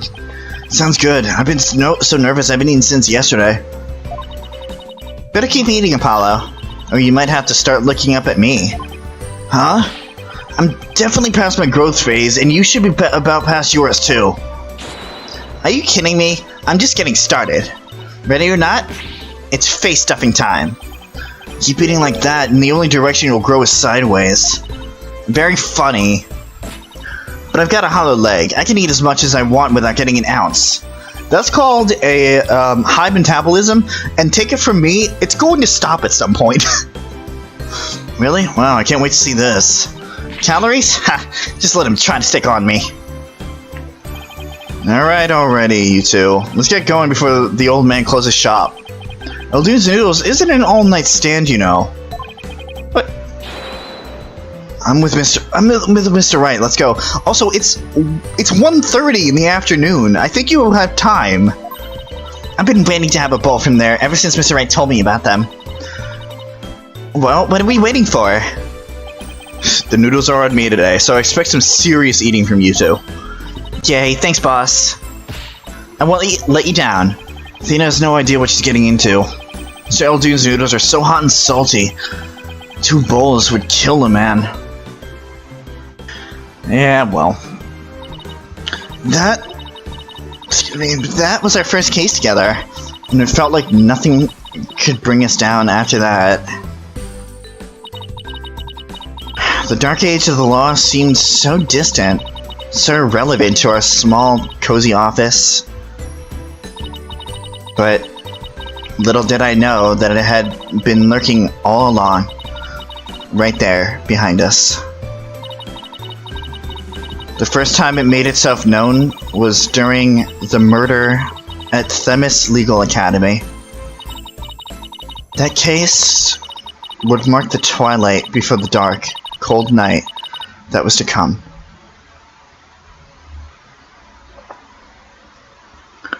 Yeah. End. A new episode has been added. Episode 3, Turnabout Academy. Now this one is definitely going to be a very interesting case. For reasons you'll see why later. Chris doesn't necessarily like this case. Well, I shouldn't say that. Like, this case is interesting in its own way, but some of the people involved, not so much. But it's certainly going to be better than this case. I just needed to get past case 2, and guess what? We're past case 2. So, things should be looking up from here. Yes, I will save the game.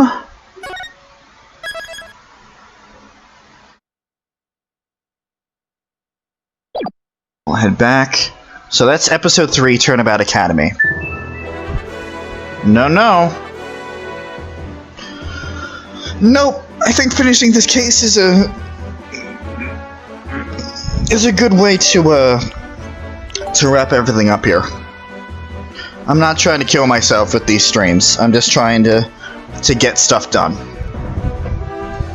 Besides, oh hey, Mystery Dungeon. We'll get back to you later. Besides, I have 3 other streams to balance out during a week, plus Blaze Blue. So, this is really the least of my concerns. But, I mean, Cassandra, if you're still there, you got a little bit of a sneak peek of what this game could be. You're starting to think of... Let's see, Yokai Watch... No, it is not. First of all, this game came out way before Yokai Watch. And second of all, Yokai has been... Yokai has been a thing for a long time. It's a Japanese urban legend, so it's been around for quite a while.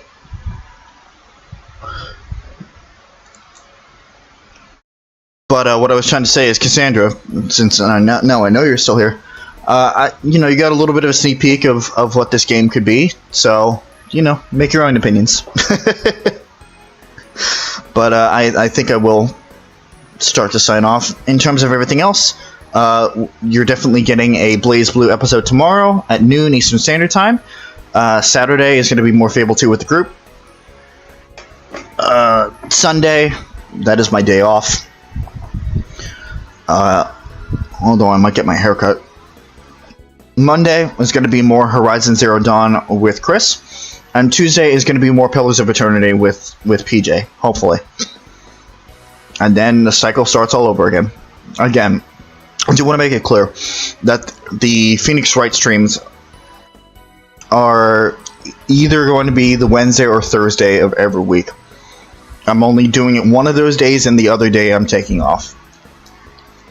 And depending on what the schedule is for that week, like going to visit my dad, it may not happen at all. But we're getting shit done. It's fine. Although I'm surprised that trial only took like 2 hours. Then again, I was being very efficient.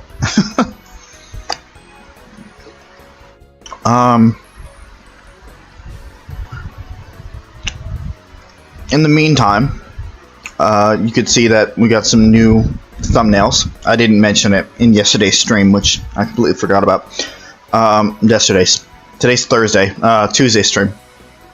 I updated mine, and Suzie updated hers. Ironically, we didn't talk about it. It just happened to update like back to back. But Susie's thing is a little bit more important because now she actually has 2 channels. So there is Suzie Guatney, which I'm advertising here, and that's her gaming channel. And then there is Rowan Rose, which is actually going to be her art channel, like her channel specifically for art stuff. And with that, you can just look in the description. I think I may not have put it in the description for this one. Soon after the stream is done, it'll probably be in the description, and that should lock it in, and I should be able to just reuse the settings. So go check it out. Her art is absolutely fantastic. She drew her thumbnail for both channels.